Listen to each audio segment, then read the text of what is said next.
오늘 저희를 위해서 귀한 말씀을 준비해 주셨는데, 오늘 준비해 주신 말씀은 학개서 2장 1절부터 5절 말씀인데요.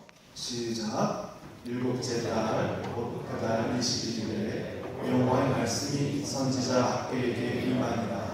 이르시되 너는 스알의 아들 유다 총독 스룹바벨과 여호사닥의 아들 대제사장 여호수아와 남은 백성에게 말하여 이르라.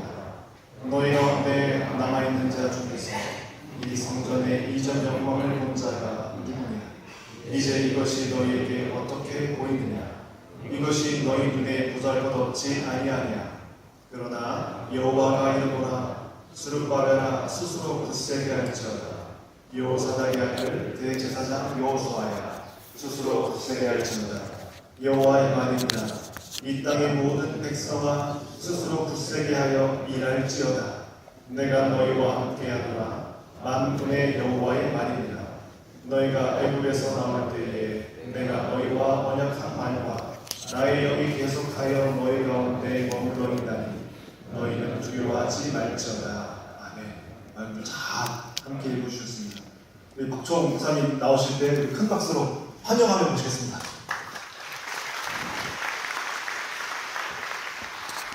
여러분 안녕하십니까?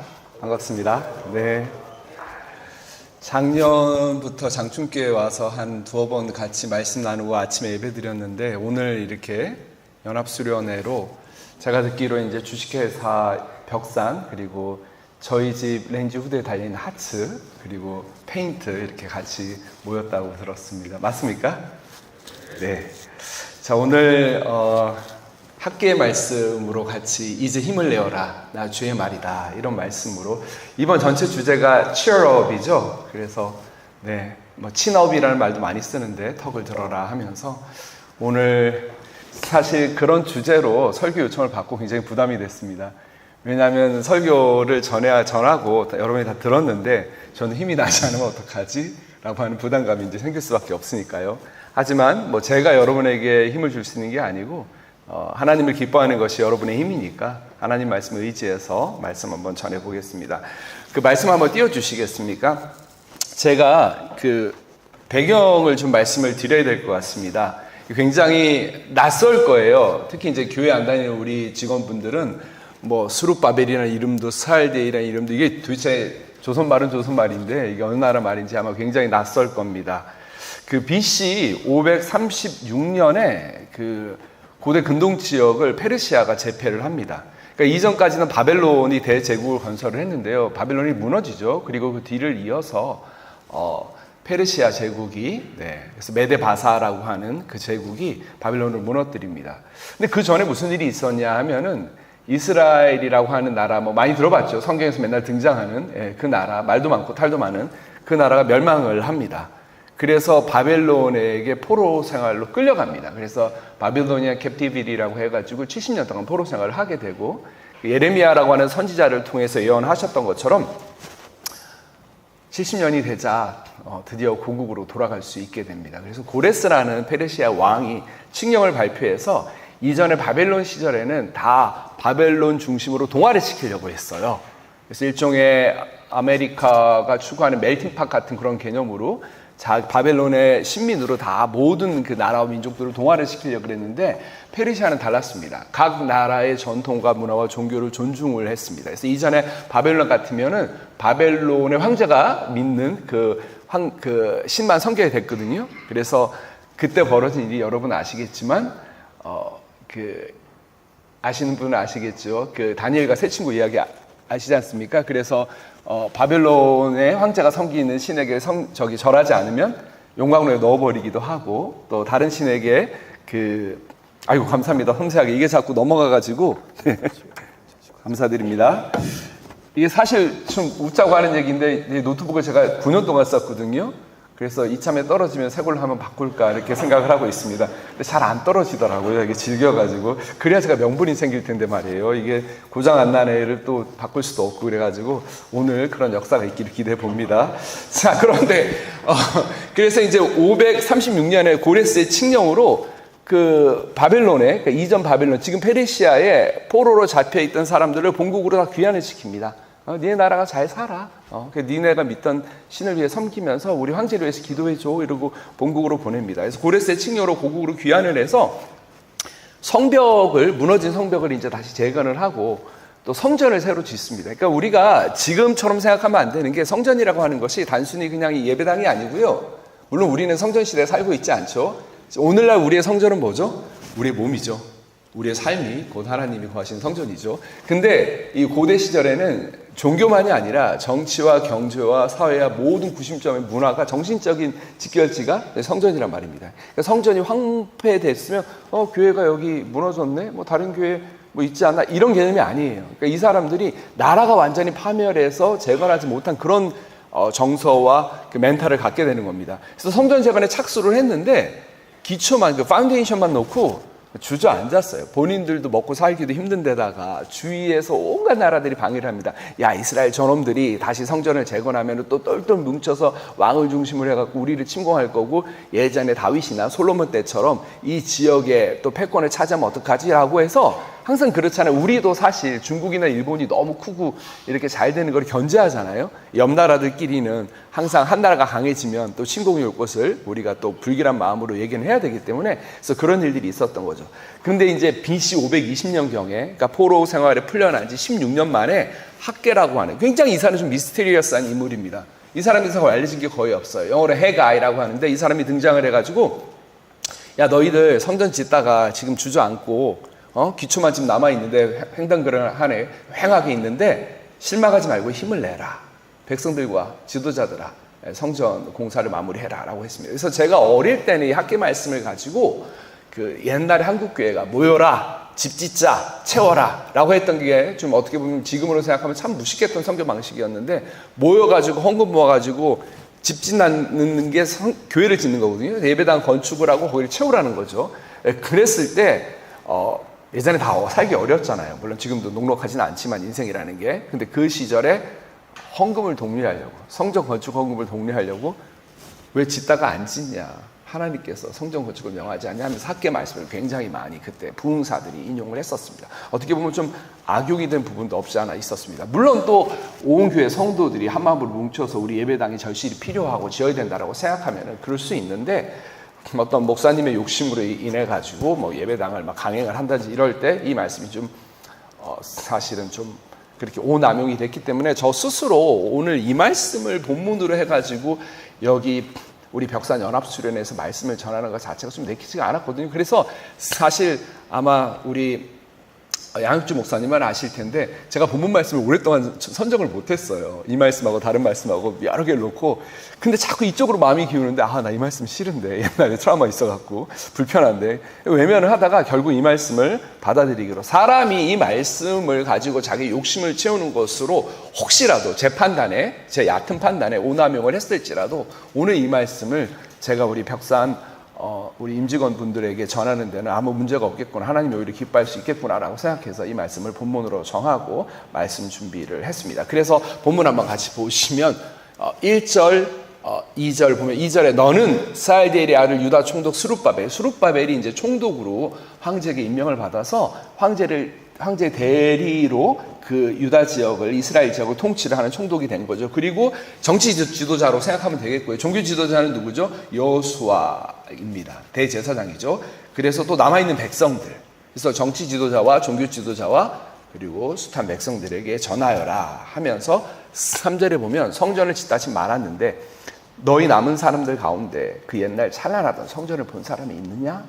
그러니까 이 성전은 그 바벨론에서 무너진 솔로몬 시절에, 그러니까 이스라엘이 제일 잘 나가던 시절, 그죠? 리즈 시절에, 이스라엘 리즈 시절에 그렇게 화려하고, 그래서 시바의 여왕이라고 해갖고 지금의 예멘 지역 혹은 뭐 에리트리아라고 하는 소말리아 그쪽 지역에 있는 여왕이 직접 그 영광을 보려고 솔로몬 왕을 아련하고 성전을 봤을 정도로 그렇게 유명했던, 그 성전을 봤던 노인들이 있는 겁니다. 포로에서 귀환해서 온 사람들 중에 오래 살았던 거죠, 장수에서. 근데 이 사람들이 보니까 너무 실망스러운 거죠. 옛날 그 장엄하고 찬란했던 정말 스플렌디드하다고 돼 있는데 그랬던 그 성전을 상상을 하다가 우리가 지금 짓다가만 성전의 기초를 보니까 너무 초라하는 거죠. 그래서 실망스럽고 하찮게 보일 것이다. 여기 보면 보잘것없지 아니하냐 이렇게 3절 후반부에 되어 있죠. 그래서 4절에 괜찮다 힘을 내라. 여기 보면 스스로 굳세게 할지어다가 몇 번 반복이 되어 있죠. 4절에 보시면 총 3번이 반복이 되어 있습니다. 힘내라. 실망하지 마라. 힘내라 하면서 5절에 그 힘내라는 근거가 되는 게 내 언약과 내 영이 너희와 함께 할 것이다. 이렇게 하면서 두려워하지 말고 힘내라고 be strong이라는 말씀을 3번이나 하고 있죠. 자, 이렇게 우리가 말씀에 대한 기초적인 이해를 가지고 우리가 한번 설교 말씀 들어보도록 하겠습니다. 여러분 사는 거 힘들죠? 저만 힘든가요? 제가 너무 해맑게 얘기했나요? 힘들다고 하면서? 네. 뭐, 제 사정을 조금 아시는 분은 아실 텐데, 저는 애가 넷이에요. 네. 그러니까, 대한민국 서울에서 애 키우는 게 쉬운 일은 아니겠죠? 기본적으로 애 힘듭니다. 그리고 제가 조금 더 힘든 다른 이유가 있는데, 저는 자비랑 사역자예요. 그러니까 저희 교회에서는 헌금이 없어요. 사례가 없습니다. 그래서 제가 또 따로 생활비를 벌어야 됩니다. 그러니까 목회하고 또 여러 가지 연합사역하고 또 생활비를 따로 벌고 해야 되니까, 뭐 제가 쉽지는 않겠죠. 또 우리 어머니가 늘 하시던 얘기, 가지 많은 나무에 바람 잘 날 없다라고 해가지고 자식이 넷이다 보니까 아롱이 다롱이 다 다양합니다. 굉장히 힘듭니다. 딸아이 같은 경우는 우울증하고 조울증이 심해가지고 정신과에서 처방받은 약을 그냥 수십 알을 입에 다 털어넣어서 응급실에 실려가기도 하고 새벽에 발을 동동 구르기도 하고 별별 일이 다 있었고요. 뭐 저 스스로도 사실은 좀 여러분한테 해서 별로 은혜가 될 얘기는 아닌데 아침부터 제가 한국말로 하기 좀 싫어가지고 제가 수사이드 어템프트를 2번이나 한 경력도 있습니다. 사는 게 너무 힘들어가지고. 근데 우리가 다 사는 게 힘들 거예요. 그래서 우리가 부인하고 싶어도 부인할 수 없는, 여기 앉아 계신 분들이 기독교인이든 아니든 동의할 수밖에 없는 삶의 실존이 있습니다. 그게 뭡니까? 삶은 문제와 고통의 연속이라는 겁니다. 이 지금 이 자리에 계신 분들 중에 힘들지 않은 분들이 어디 있겠습니까? 재정의 공경, 뭐 저는 여러분 사정을 다 헤아리지 못하지만 있겠죠. 건강 문제로 고통받는 분들 계시겠죠. 또 죽을 때까지 끊어지지 않는 인간관계 문제, 늘 우리를 괴롭히죠. 또 자식을 키우시는 분들은 자식 때문에 정말 눈물을 흘리며 밤잠 못 주무시는 그런 경험이 계실 것이고, 또 부모님이 연로하시고 병환으로 고생하시고, 또 여러 또 부모님과 관련된 문제로 또 힘들어하시고 가슴을 치고 탄식하는 분들도 계실 겁니다. 뭐 당장 제 주변만 해도 제가 어제 저희 교회 교인 이제 신방을 갔었는데 그 자녀가 지금 17개월 됐거든요. 근데 그 묘성 증후군이라고 혹시 아세요? 그 5번 염색체가 잘못돼 가지고 그 장애가 있는 거죠. 그래서 뇌성마비 증상은 비슷한데 그러니까 평생 어떻게 보면은 그 장애아를 부모가 데리고 살아야 되는 거죠. 얼마나 힘들겠습니까? 그렇죠? 그래서 저희가 이제 2월 달에 유아 세례를 주고, 그리고 지금 이제 4개월이 지났는데 제가 유아 세례만 주고 입 싹 닫고 뭐 기도할게요 할 수 없어가지고 매달 한 번씩 그 집을 방문을 합니다. 그 수서에 있는 그 임대주택인데 거길 방문을 해가지고 6시간 동안 오후 4시부터 10시까지 제가 애를 보고 그 부모님 2분을 밖으로 내보냅니다. 왜 내보내냐면 둘만의 시간을 가지라고. 왜냐하면 장애아를 키우는 게, 물론 장애아가 아니더라도 비장애 아동이라고 하더라도 17개월 된 애는 24시간 부모의 돌봄을 필요로 하잖아요. 한시도 눈을 뗄 수가 없어요. 근데 장애아니까 두 사람이 얼마나 힘들겠어요. 그래서 제가 매주 가고 싶은데 저도 사는 게 바빠서 한 달에 한 번 정도 방문해서 이렇게. 근데 제가 그 아기를 보면 제 마음이 이렇게 거친 마음이 이렇게 순환하는 느낌이 듭니다. 제가 와줘서 너무 고맙다고, 이렇게 섬겨주셔서 감사하다고 그러는데 사실 전 제가 좋아서 하는 거거든요. 제가 갈 때마다 제 거친 마음이 정결하게 되는 그런 은혜로운 어떤 그런 기분을 받고 제가 마음이 맑게 씻겨진 느낌으로 항상 그 집을 밤 10시에 이렇게 나오게 됩니다. 근데 뭐 저는 한 달에 한 번씩 가서 아기 참 이쁘다라고 하고 오고 애 돌보고 뭐 피딩하고, 그 애가 직접 분유를 못 먹어서 이 위에 이제 튜브를 꽂아가지고 이렇게 피딩을 해야 되거든요. 그래서 그 소독도 아주 엄격하게 해야 되고, 저도 그거를 이제 아주 오리엔테이션을 받아가지고 하고 있는데 지금은 이제 몇 달 하다 보니까 익숙해졌는데, 저는 이제 어쩌다 한 번 가는 거니까 이제 그런데 그 아이를 24시간 365일 키워야 되는 부모 입장에서는 얼마나 여러분 삶이 고통스럽고 힘들겠습니까? 그 인생의 짐이라는 게 얼마나 어떻게 형용할 수 없죠. 제 일이 아니기 때문에 저는 상상만 할 뿐입니다. 그리고 오늘 아침에 생일을 맞았던 제 후배에게 제가 어떻게 메시지를 보냈냐면 전철을 타고 여기 오면서 카톡으로 걔 생일이라고 뜨더라고요. 그래서 제가 뭐라 보냈냐면 오늘이 하지잖아요. 여러분 혹시 알고 계셨어요? 오늘이 하지예요. 낮의 길이가 제일 긴. 그래서 그 후배한테 볕이 1년 중에 가장 긴 날 생일을 맞았네. 축하한다 하면서 네 인생에 그림자와 어두움이 끼더라도 밝음과 환함이 훨씬 더 길기를 바란다라고 제가 축복의 메시지를 남겼는데 왜 그러냐면 그 후배가 저보다 3살 어린데 74년생이고 저는 71년생인데 후배의 그 큰애가 12살 때 저희 둘째 딸하고 나이가 같은데 지금 21살이에요. 그러니까 만 9년을 모야모야 병이라고 혹시 아세요? 그 어린이 그 뇌출혈이죠. 네. 그래서 이게 머리에서 혈관이 터진 거예요. 그래서 거의 9년째 식물인간처럼 있는 거예요.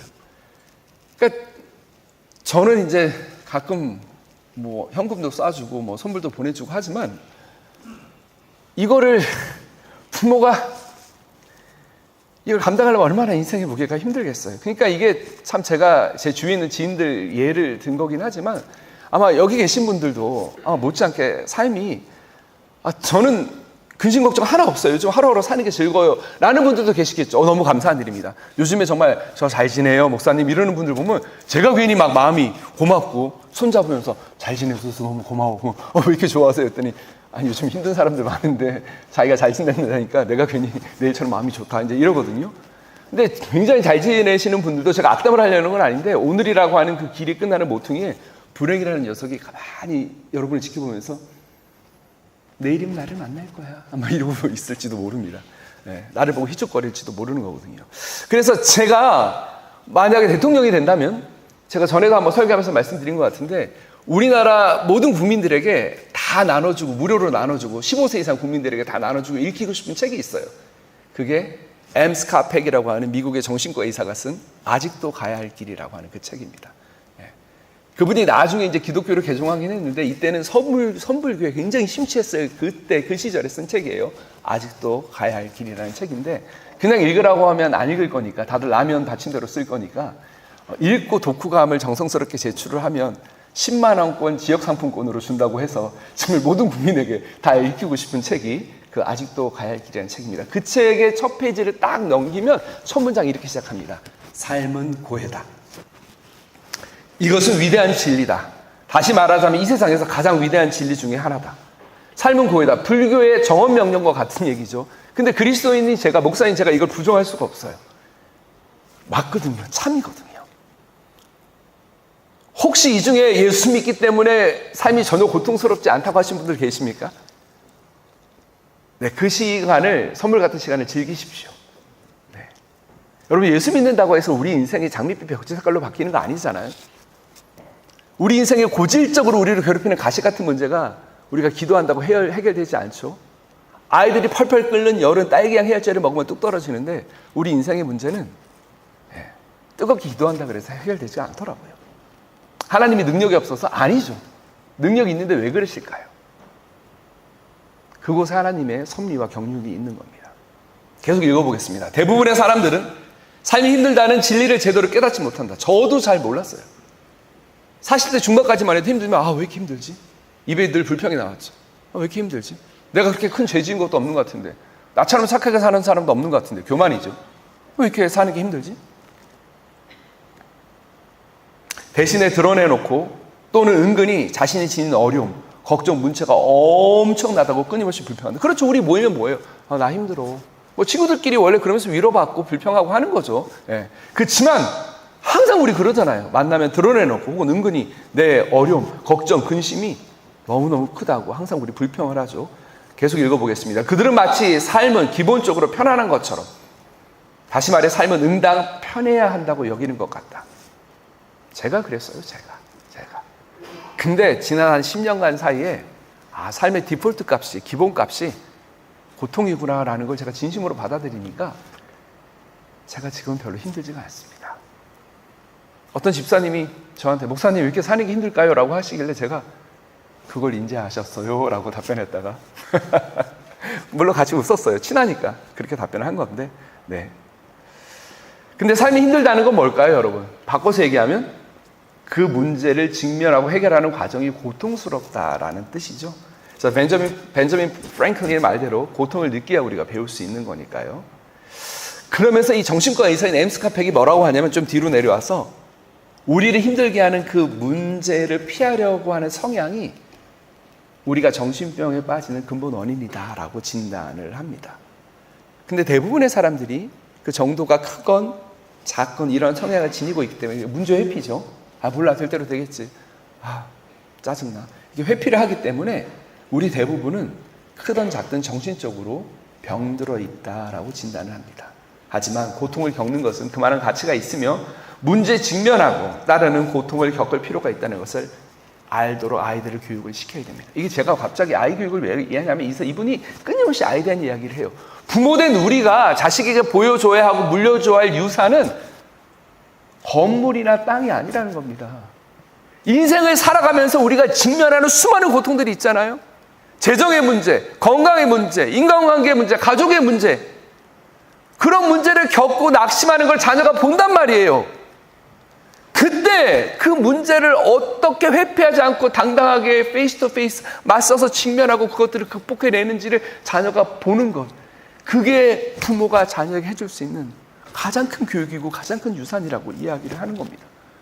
그래서 고통의 문제를 우리가 직면하고 맞서고 그걸 극복해낼 때 우리 자신과 자녀들을 훈육을 그렇게 시킬 때 인생이 괴롭다는 것과 동시에 그 괴로움을 맞닥뜨리면서 우리가 성장한다는 것을 자녀에게 가르치는 것이다라고 엠스 카펙은 이야기하고 있습니다. 우리 본문 말씀에 보시면 3절에 보면 이전에 영광스러운 솔로몬 성전을 봤던 사람들이 실망합니다. 좌절합니다. 아 이게 뭐야? 내 생계 내려놓고 성전 짓는다고 해서 기뻐가지고 헌금 내고 노역에 참여하고 했는데 너무 초라해서 이를 데가 없구나. 규모도 그렇고 그리고 지금 우리가 갖고 있는 재정이며 지금 우리 백성들의 사기를 봤을 때 결국 그 솔로몬의 영광으로는 짓지 못할 것이라는 생각을 하는 거죠. 그때는 레바논의 백향목을 시다 트리를 가져와가지고 너무너무 멋있게 지었는데 지금은 우리 한국식으로 얘기하면 산에 널려있는 소나무나 아카시아 같은 거 지금 배 갖고 와서 지금 성전을 짓겠다고 하고 있는 거니 얼마나 초라하게 느끼겠습니까? 실망스러운 거죠. 그리고 지금 주위에서 계속 성전을 못 짓게 공격하고 우리를 낭만케 하고 낙심케 하는 존재들이 적들이 사방에 진치고 있는 겁니다. 힘들죠. 쉽지 않죠. 네. 근데 우리가 실망할 때 낙심합니다. 힘이 빠집니다. 앞일이 기대가 되는 게 아니고 걱정으로 다가옵니다. 여러분 내 자식의 성적이 실망스러우면 얘가 이러다가 대학이나 가겠나? 당연히 근심 걱정이죠. 힘이 빠지죠. 우리 회사의 실적이 실망스러우면 걱정이 되고 염려가 되죠. 내가 열심히 산다고 살았는데 내 모습이 한량없이 초라하게 느껴지면 앞으로 내 인생을 잘 헤쳐나갈 수 있을지 우리가 두려움이 듭니다. 그래서 예수 그리스도께서 마태복음 6장 34절에 뭐라 그러냐면 그러므로 내일 일을 걱정하지 말아라라고 얘기하고 계십니다. 내일 일은 내일 염려할 것이요 한날 괴로움은 그날 그것으로 족하다. 저는 이 말씀을 너무 사랑합니다. 왜 그러냐면 주님께서 대안 없는 낙관줄이 제시한 게 아니에요. 한날 괴로움은 그날로 충분하다. 여러분 우리 인생이 괴롭고 고통스럽다는 것을 예수 그리스도는 이미 공생에 살기 이전에 한 명의 인간으로서 충분히 숙지하고 경험하신 분이십니다. 이미 인생은 괴롭다. 한날 괴로움은 이미 우리 삶이 괴롭다는 걸 이미 알고 계신 분, 실질적으로 경험하신 분이고 그거를 얘기하고 이미 우리 삶이 충분히 괴로운데 오늘의 서퍼링이 이미 너에게 충분한데 왜 내일 겪을 고통까지 갖고 와서 이중으로 염려하면서 2배로 고통받고 있느냐라고 말씀을 하시는 거거든요. 여기 보면 굉장히 신비로운 표현이 나옵니다. Don't worry about tomorrow. 내일에 대해서 염려하지 마 하면서 왜냐하면 because tomorrow will worry about itself. 내일은 내일이 염려할 거야 라고 얘기해요. 굉장히 신비로운 표현이에요. 그래서 성사학자들도 이거 가지고 주석을 굉장히 많이 달았습니다. 내일은 내일이 염려해 줄 겁니다. 그러니 여러분 우리는 오늘 우리에게 닥친 일만 염려하십시다. 왜요? Each day has enough trouble of its own. 각 날은 그날만의 수고와 고생과 고통이 있습니다. 그러니까 내일 일까지 가져와서 우리를 힘들게 하지 마십시다. 그렇다고 현재 고통이 없어지진 않죠. 오늘의 고생은 그대로 있습니다. 다만 내일의 고통까지 가져와서 2배로 어리석게 힘들지 말라는 거죠. 여러분 다음 주 회사일 오늘 이 수련하는 기간 동안에는 우리 걱정하지 마십시다. 내일 집안일, 여러분 집에 노매로 와 어떤 일이 있는지 전 모릅니다. 하지만 걱정하지 마십시다. 오늘은 수련에 집중합시다. 수련에 필요한 수고만 하시고 내일 수고를 가져와서 걱정하지 말았으면 좋겠습니다. 그 다음 4절 보겠습니다. 걱정하지 말고 그 다음 4절에 힘을 내어라. 여기 보면 4절에 나 여호와가 이르노라. 하나님의 말씀입니다. 명령입니다. 수룻밥이라 스스로 굳세게 할지어다. 여기서 스스로 굳세게 할지어다. 영어 성경 보면 be strong이라고 되어 있습니다. 힘내라. 제가 가져온 세번역 성경을 보면 그러니 수룻바벨아 이제 힘을 내어라. 나 주의 말이다. 여호사닥의 아들 여호수아 대제사장아 힘을 내어라. 이 땅의 모든 백성아 힘을 내어라. 나 주의 말이다. 내가 너희와 함께 있다. 너희 일을 계속해라. 나 만군의 주의 말이다. 이렇게 되어 있습니다. 아멘. 네, 힘을 내십시오. 그래서 제가 이 말씀에 감히 빗대서 얘기하겠습니다. 김성식 사장님 힘을 내십시오. 사목실의 목사님들 힘을 내십시오. 벽산의 모든 임직원님들 힘을 내십시오. 하나님의 명령입니다. 하나님께서 힘을 내라고 하셨으니 두려워하지 마십시오. 5절을 보십시오. 너희가 이집트에서 나올 때 내가 너희와 맺은 언약이 아직도 변함이 없다. 내 말이 너희와 함께 있다. 그죠? 우리 영어의 일상적인 표현을 보면 내가 약속했지 할 때 뭐라 그러죠? I gave you my word 이렇게 얘기합니다. 내가 너한테 내 말을 줬잖아. 뭐죠? 내가 너한테 약속했잖아. 이런 뜻이죠. 정확히 그 표현을 쓰고 있는 겁니다. 내 말이 너희와 함께 있잖아. 내가 너희한테 내 말을 줬잖아. 언약이 아직 변함이 없고 나의 영이 너희와 함께 있다. 그러니 두려워하지 마라 라고 얘기합니다. 여러분 5절에서 우리가 주목해야 하는 것은 하나님이 우리에게 내일 염려를 내다보지 말아라 라고 얘기하시는 겁니다. 왜? 다른 근거는 없어요. 여기서 여러분 하나님은 무슨 미래에 대한 찬란한 비전을 제시한다던가 지금 백성들이 겪고 있는 문제를 단번에 해결해 주는가 하는 그런 능력을 발휘하지 않습니다. 이분은 되게 어떻게 보면 실질적인 문제 해결을 해주시지 않아요. 다만 이렇게 얘기합니다. 내 말이 너희와 함께 있다. 내 언약과 약속이 너희와 함께 있다. 그리고 나의 영이 너희와 함께 있다. 그러니 힘을 내라. 두려워하지 마라. 이렇게만 얘기합니다. 근데 이게 항상 하나님이 일하시는 방식입니다. 여러분 성경 어디를 보십시오. 어디를 봐도 하나님께서 문제를 일시 해결해 주지 않습니다. 그냥 내가 너희와 함께 한다. 그 말만 하십니다. 그래서 어쩌라고요. 당신이 함께 한다고 그래서 지금 제가 겪고 있는 문제가 해결이 됩니까? 그런 볼멘 소리가 10여 년 전에도 제 입에서 자주 나왔습니다. 근데 이제는 알아요. 하나님이 우리 함께 한다는 것만큼 더 큰 위로의 말이 없다는 것을 저는 압니다. 여러분 구약에 보면 하나님이 크게 두 가지 모습으로 드러납니다. 제가 외국에서 신학 공부를 했기 때문에 가끔씩 영어 표현을 사용하는 걸 이해해 주시고요. 첫 번째는 해방하시는 하나님입니다. 그래서 God the Liberator라고 얘기합니다. 해방자 하나님. God the Liberator. 이 해방자 하나님은 우리의 문제를 우리가 당한 이 죽음의 공포에서 우리를 단번에 문제를 해결해 주신 하나님입니다. 대표적인 사례가 출애굽, 홍해를 가르는 사건이죠. 앞에는 바다가 있어서 건너갈 수가 없고 뒤에는 이집트의 병사들이 몰려오고 있는데 벌벌 떨고 있죠. 그때 하나님께서 홍해를 갈라가지고 거기를 통과하게 해주시는 그런 드라마틱한 하나님의 권능과 능력을 보여주시는 그래서 모든 백성들이 하나님을 우러러 무릎 꿇고 찬양할 수밖에 없게 만드는 그런 하나님이 God the Liberator의 하나님입니다. 해방하시는 하나님, 우리의 문제를 일시 해결해 주시는 하나님. 여러분 이런 하나님 경험해 보셨죠? 인생을 살면서 한두 번씩은 경험해 보셨을 겁니다. 근데 문제는 이런 하나님의 능력이 부족함이 없음에도 쓴다고 해서 줄어들지 않음에도 하나님께서는 이 능력을 쉽게 자주 사용하시지 않는다는 겁니다. 그래서 구약에 보면 또 다른 하나님의 모습이 하나가 등장합니다. 그게 뭐냐면 God the Sustainer입니다. 지탱하시고 붙드시는 하나님입니다. 그래서 리버레이터의 하나님이 해방자 하나님이 자주 등장해 주시면 너무 고맙겠는데 우리가 어려울 때마다 하나님께 부르짖을 때마다 등장해서 힘들어? 내가 해결해 줄게. 싹 해주시면 너무너무 감사할 것 같은데 그런 거는 우리가 믿음이 아주 어릴 때 한두 번, 몇 번 하시는 거고요. 대부분 하나님은 그냥 내가 너와 함께 할 거야. 내가 너를 붙들리라. 이렇게만 얘기를 하시는 God the Sustain이라는 단어 아시죠? 지탱식이다, 붙들다, 쓰러지지 않도록 붙잡고 있다 이런 뜻이잖아요. 그래서 God the Sustain의 모습으로 훨씬 더 자주 등장합니다. 자, 여기에 등장한 하나님도 어떤 분이신가요? God the Sustain의 하나님이죠. 실제로 문제를 해결해 주는 게 있습니까? 없습니다. 다만 내 말이 너희와 함께하고 있고 내 언약이 여전히 변치 않고 있고 나의 영이 너희와 함께하고 있다라는 말씀을 하시면서 힘내라, 두려워하지 마라, 이 일을 계속해라 라고 얘기하시는 겁니다. 여러분, 우리가 낙심하지 말고 두려워하지 말고 힘을 내야 하는 근거가 거듭 말씀드립니다만 본문에 따로 없습니다. 그냥 하나님이 함께 계시다는 거, 그거 외에는 없는 겁니다. 그게 전부인 겁니다. 그래서 하나님께서는 뭐라고 하냐면은 너희가 애굽에서 나올 때에, 과거 회상이죠. retrospective한 관점을 얘기하고 있는 거예요. 여러분 보세요. 아까 제가 뭐라 그랬어요? 예수님 가져와서 내일 일을 염려하지 말라. 지금 사람이 낙심해 있고 근심과 고통에 빠져 있을 때는 앞일을 바라보는 것이 우리에게 희망을 주지 않아요.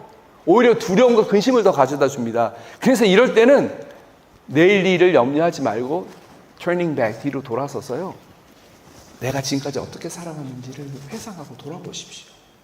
그래서 너희가 애굽에서 나올 때 이 말씀을 괜히 하는 게 아니에요. 애굽에서 언제 나오는지 아십니까? BC 15세기에 나온 겁니다. 모세가 이집트에 노예살이하고 있던, 지금 이 말씀을 듣고 있는 이 사람들보다 거의 1000년 전에 이들의 조상에게, 조상들을 끌고 모세가 지도자가 돼갖고 이집트에서 빠져나올 때, 그때 내가 했던 언약과 나의 영이 1000년이 지난 지금도 너희가 계속 되고 있다라는 얘기입니다. 이게 무슨 얘기입니까? 우리가 아까 찬양할 때, 오늘 찬양인데 정말 감사드립니다. 선곡도 감사드리고요. 은혜라는 찬양을 불렀잖아요.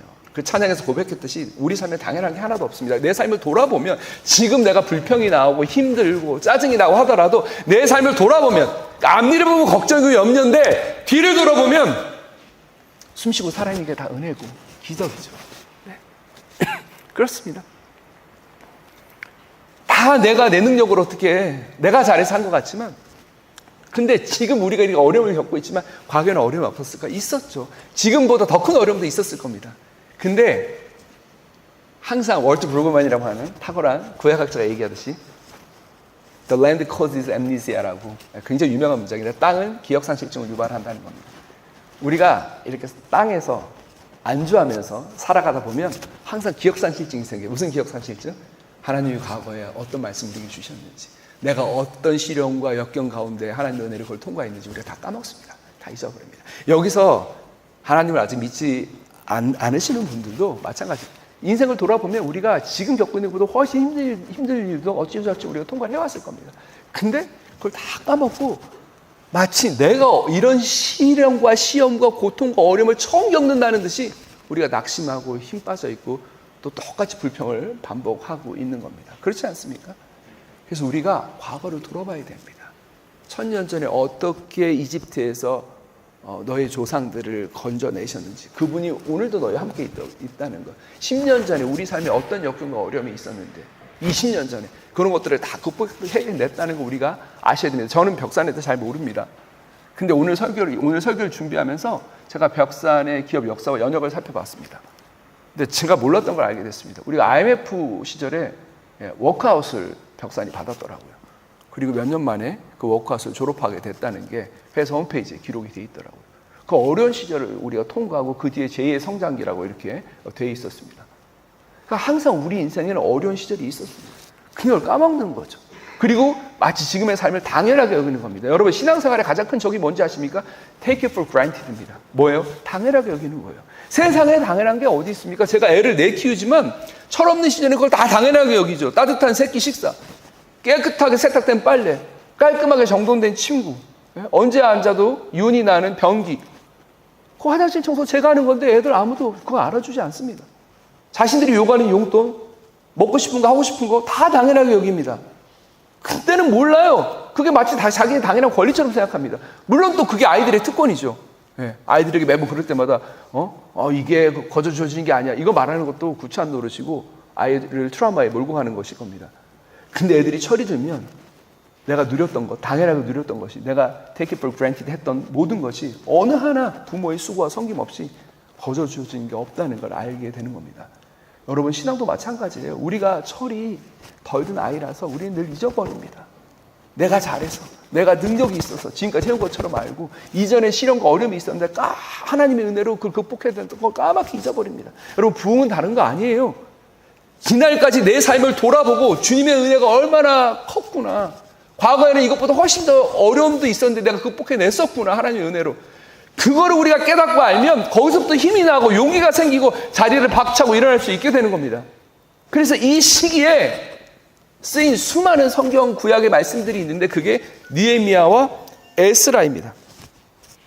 느헤미야, 에스라, 느헤미야 8장에 보면 여러분 느헤미야라는 사람은 성벽을 재건한 거예요. 여러분 예전에 우리나라랑 다르죠. 동양의 성이랑 뭐 오사카 성이라든지 한양도성 좀 개념이 좀 다른데 외국에서는 성벽을 이렇게 짓잖아요. 성벽을 무너뜨리는 게 전쟁을 승리하는 방법이잖아요. 그래서 이게 성벽이 다 황폐해져서 무너져 있는 겁니다. 바벨론에게 포로로 끌려갔다가 돌아보니까 다 무너져 있는 거예요. 그래서 그거를 성벽을 재건을 이렇게 합니다.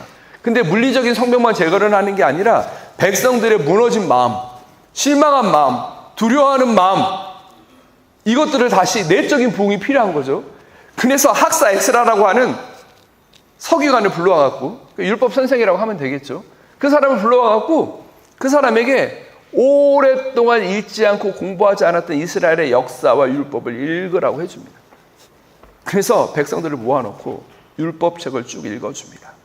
읽어줬더니 백성들이 듣고서 눈물을 흘리기 시작합니다. 아, 하나님의 은혜가 이렇게 컸구나. 우리가 이전에 정말 민족 중에서도 지극히 작은 민족이었는데, 여러분 이스라엘 백성들을 하나님께서 선택한 이유가 뭔지 아세요? 지금은 오늘날 이스라엘이 누구예요? 팔레스타인하고 지금 싸우고 있는, 하마스하고 싸우고 있는 그 이스라엘 아닙니다, 여러분. 지금 이스라엘은 하나님의 백성, 우리가 이스라엘입니다. 그거를 놓치면 안 돼요. 자꾸 지금 물리적인 국가적인 지오그래픽한 이스라엘을, 성경에 나오는 이스라엘과 아이덴티파이 하시면 안 됩니다. 동일화시키면 안 됩니다. 그 성경 굉장히 잘못 읽는 방식이에요. 그렇게 성경 읽는 사람들이 맹목적으로 이스라엘 편을 들게 됩니다. 그 전쟁에서도. 굉장히 성경을 모르는 사람들이 하는 거예요. 그거 아닙니다. 그건 아니고 노파 다니면서 말씀을 드렸고요. 그 다음에 의외의 포인트에서 웃음이 터지네요. 저하고 여러분하고 개그 코드가 안 맞는 것 같습니다. 제가 사실 말씀을 안 드렸는데 이 부분에서 웃겠지라고 생각해서 해놨던 게 있습니다. 근데 거기서 안 웃어갖고 속으로 이거 이상한데? 이렇게 좀 긴장하고 있었는데 의외의 포인트에서 터지네요. 그래서 에스라가 율법적으로 하나님의 말씀이 너희와 함께하리라 말씀을 읽어주고, 하나님께서 어떤 은혜로 이전에 정말 지극히 작은 백성들이었거든요. 아브라함과 이삭과 야곱 정도 이름은 들어보셨잖아요. 교회 안 다니는 보신 분들도. 그때부터 이스라엘 백성을 선택을 하나님이 하시는데, 그때 선택한 이유가 너희가 주위의 모든 민족 중에 지극히 작고 연약하기 때문에 선택했다고 하나님 말씀하십니다. 잘나서 선택한 게 아니거든요.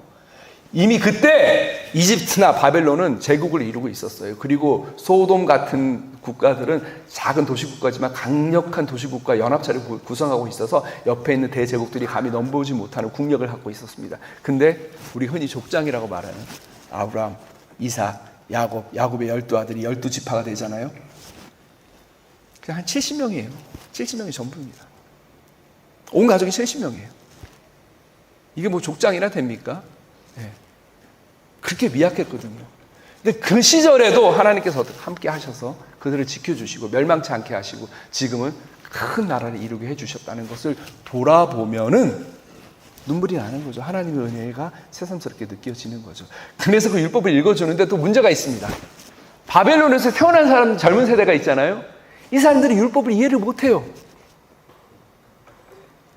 그러니까 저도 이제 미국하고 캐나다에서 10년 정도 살았지만 거기 이 세대들이 한국말 잘 이해를 못하죠. 지금은 그때 한국말 안 배우고 굉장히 후회합니다. 요즘 한국이 잘 나가고 있어가지고 굉장히 한국말 안 배우고 후회하는데, 한국말로 설교하면 이해를 못하죠.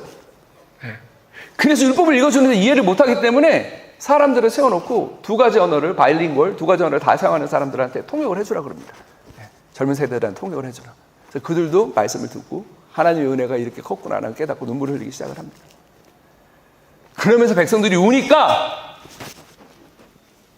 느헤미야가 뭐라 그러냐면, 오늘 너희는 먹고 마시며 즐거워해라. 오늘 여호와의 기뻐하는 성일이고 축일이라 하면서 이 유명한 문장을 얘기합니다. 여호와로 인하여 기뻐하는 것이 너희의 힘이라. 여러분, 하나님을 기뻐하십시오. 제가 하나님 기뻐하십시오 안 하고 기뻐하십시오 작게 얘기해서 안 기뻐하시나요? 같이 한번 따라해 볼까요? 여호와를 기뻐하라. 여호와를 기뻐하는 것이 우리의 힘이니라. 그러니까 백성들이 집으로 돌아가서 먹고 마시며 그리고 가난한 사람들에게 먹을 것을 나눠줍니다. 저는 이 지점이 정말 중요하다고 생각해요. 이전에는 자기들의 삶의 두려움과 공포에 짓눌려 있어서, 실망에 짓눌려 있어서 주위 사람들을 돌아볼 내적인 여유가 하나도 없었거든요. 근데 말씀을 듣고 자신들의 삶의 여정들을 쭉 민족의 역사를 돌아본 다음에 하나님의 은혜가 이렇게 컸구나, 이 은혜가 지금도 우리 함께 하는구나 하면서 감동을 받으니까 그동안 주위에 보지 않았던 고아와 과부와 가난한 사람들이 눈에 들어오기 시작한 겁니다.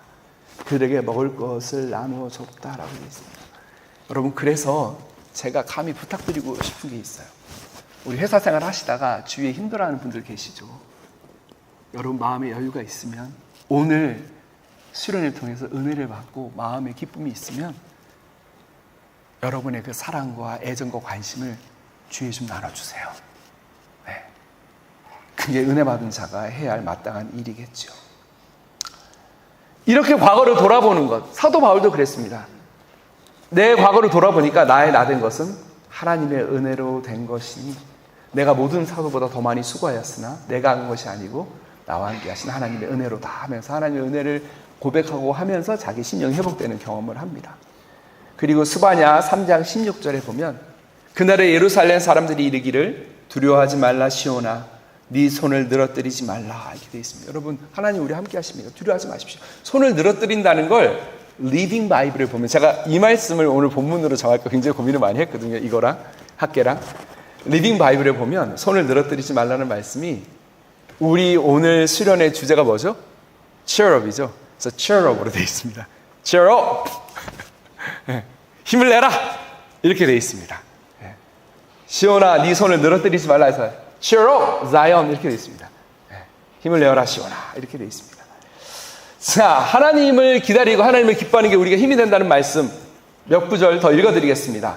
여호와는 나의 힘과 나의 방패시니 내 마음이 그를 의지하여 도움을 얻었도다. 그러므로 내 마음이 크게 기뻐하며 내 노래로 그를 찬송하리로다. 시편 28편 7절입니다. 시편 29편 11절도 읽어드립니다. 여호와께서 자기 백성에게 힘을 주시며 여호와께서 자기 백성에게 평강의 복을 주시리로다. 아멘. 내가 간구하는 날에 주께서 응답하시고 내 영혼에 힘을 주어 나를 강하게 하셨나이다. 시편 138편 3절 말씀입니다. 그리고 제가 참 좋아하는 말씀 하박국인데, 이따가 질의응답 무엇이든 물어보세요 시간에 11조 헌금에 대한 질문이 있었거든요. 제가 그 법륜 스님처럼 증문즉답을 할 깜냥과 능력이 안 돼갖고 질문을 미리 한번 봤습니다. 보고 살짝 집에서 좀 준비를 했는데 하박국 말씀에 이런 말씀이 나옵니다. 여러분 잘 아는 말씀이에요. 무화과 나무 잎이 마르고 포도나무에 열매가 없으며 올리브 나무에 딸 것이 없고 논밭에 거두어 드릴 곡식이 없어도 우리의 양떼가 없고 외양간에 송아지가 없어도 나는 주 안에서 즐거워하련다. 나를 구원하신 하나님 안에서 기뻐하련다. 제가 참 좋아하는 말씀입니다. 여러분 생각해 보세요. 농사로 먹고 사는 사람이 수확할 것도 하나도 없고 가축이라도 하나 잡아먹을까 했는데 우리의 가축도 하나도 없으면 이 사람이 어떻게 기뻐하겠습니까? 근데 구원의 하나님 안에서 기뻐한다라고 고백을 합니다. 그러면서 이어서 하박국 선지자가 이렇게 고백하죠. 주 여호와는 나의 힘이시라. 나의 발을 사슴과 같게 하사 나를 나의 높은 곳으로 다니게 하시리로다. 제가 이 말씀도 본문으로 삼을까 고민을 많이 했던 말씀입니다. 다시 한번 읽어드릴게요. 주 여호와는 나의 힘이시라. 나의 발을 사슴과 같게 하사 나를 나의 높은 곳으로 다니게 하시리로다. 저는 이 말씀 읽을 때마다 떠오르는 노래가 있어요. 조시 그로반의 You Raise Me Up 이라는 노래가 떠오릅니다. 여러분 다 아시죠? You Raise Me Up. 그 노래가 이렇게 하죠. When I'm down and oh my soul so weary. 내가 낙심되고 내 영혼이 너덜너덜해질 때 When troubles come and my heart burden be. 근심이 다가오고 내 마음이 막 짓눌릴 때 그때 Then I am still. 내가 어떻게 하죠? I am still. 잠잠히 있는 거죠. 이 still 하면 떠오르는 성경 말씀이 있죠. Be still and know that I am your God. 뭡니까? 너희는 잠잠히 있어. 내가 하나님임을 알지어다. 가톨릭 프란체스코 수도회의 정문에 딱 적혀있는 모토가 되는 말씀이죠. 너희는 잠잠히 있어. 내가 하나님임을 알지어다. 그러니까 우리의 삶에 어려움이 닥칠 때 내가 어떻게 해야 될지 몰라서 마음에 풍랑이 일고 허둥지둥 될 때 Be still, 잠잠히 있어라. 내가 너의 하나님이다. 하나님 그렇게 말씀하시는 거죠. 당장 모든 문제를 해결해 주지 않습니다. 하지만 하나님은 내가 하나님이야. 진정해. 잠잠해. 라고 말씀하고 계신 거죠. 그래서 Then I am still and wait here in the silence. 여기서 침묵 가운데 기다립니다. 언제까지요? Until you come and sit a while with me. 당신께서 오셔서 나와 함께 앉아 있을 때까지 기다립니다. 그리고 그 뒤에 이어지는 구절은 여러분 너무나 잘 아시죠? You raise me up. 그래서 당신께서 나를 올립니다. 되죠. 근데 맨 마지막 가사가 어떻게 되죠? You raise me up more than I can be. 제가 제일 좋아하는 가사예요. 당신이 나를 높이 올리십니다. More than I can be. 내가 올라갈 수 있는 것보다 더 높이 나를 올려주십니다. 여러분 힘들 때 잠잠히 하나님의 말씀과 하나님의 영이 우리와 함께 한다는 것을 기억하고 그 가운데 머물러 계십시오. 그럼 자연스럽게 마음의 기쁨이 차고 하나님의 은혜가 느껴지고 그 하나님의 은총이 우리가 할 수 있는 것보다 우리를 더 높이 들어서 나로 하여금 높은 자리에 서게 합니다. 그런 다음에 우리가 뭘 해야 될까요? 다시 내 삶의 자리로 돌아가서 내 자리를 지키면 됩니다. 그러면 됩니다. 여러분 우리가 기독교인을 비유하는 많은 비유가 성경에 나오거든요. 그 중에 솔직히 개인적으로 개인적으로 제일 선호하지 않는 비유가 뭔지 아세요? 군인이에요. 너희는 그리스도의 병사니 군인이니라고 사도 바울이 얘기했죠. 제가 개인적으로 병영 문화를 싫어하기 때문에 까라면 까라고 한 병영 문화를 굉장히 싫어합니다. 저는 장교로 40개월을 군복무를 했음에도 병영 문화를 상당히 싫어합니다. 개인의 창의성과 개별성과 다양성이 무시되는 공간이기 때문에. 하지만 또 군대라는 게 없을 수는 없죠. 남북이 대치되어 있는 상황에서 없을 수는 없는데 군대 문화 중에서 제가 제일 좋아하는 게 뭐냐면 그나마 거기서 제일 좋아하는 게 군인의 역할이 뭐죠? 자리 지키는 거예요. 자리 지키는 겁니다. 오늘 여기서 불침번에 저는 공군 장교인데 공군이 무슨 불침번 할 일이 있나요? 장교 훈련 받을 때 사관 후보생들도 다 불침번을 세우더라고요. 새벽에. 근데 불침번을 왜 써야 되지 굳이? 전방도 아니고 GPO도 아니고 누가 쳐들어온다고. 근데 너희는 그리스도의 병사니라고 사도 바울이 얘기했을 때 병사의 가장 큰 책무가 뭐라고 그랬죠 제가? 자기 자리 지키는 거예요. 그 자리를 안 지키면 나중에 큰일이 납니다. 그래서 여러분 오늘 이 연합수련을 통해서 여러분이 기쁨을 얻으시고 마음의 회복을 얻으시고 그리고 여러분의 삶의 자리로 가정으로 직장으로 그리고 여러분이 처해 있는 그 인간관계로 돌아가셔서 그 자리를 든든히 잘 지키시길 바랍니다. 그렇게 축원하면서 오늘 설교 마무리하겠습니다. 감사합니다.